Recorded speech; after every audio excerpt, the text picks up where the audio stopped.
کسی شخص کو بادشاہت مل جائے تو اس بات کی دلیل نہیں ہے کہ وہ اللہ کا مقرب انسان بن گیا، امتحان میں پھنس گیا وہ۔ اس اعتبار سے دیکھیں، نمرود بھی بادشاہ تھا، فرعون بھی بادشاہ تھا، اپنے اپنے دور کے بڑے بڑے بادشاہ گزرے۔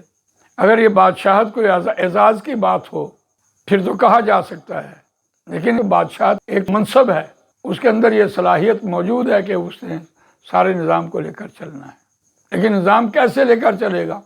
جیسے رعایا ہوگی ویسا نظام لے کر چلے گا، کہ جیسے انسان ویسا حکمران، جیسے رہنے والے جیسی اس کی رعایا، اس کی ترجمانی کر رہا ہوتا ہے۔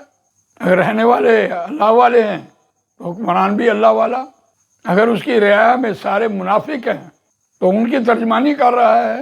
لیکن یہ ہے کہ اللہ نے اس کو منصب دیا، اس نظام کو چلائے، یہ اس کا تکوینی نظام ہے۔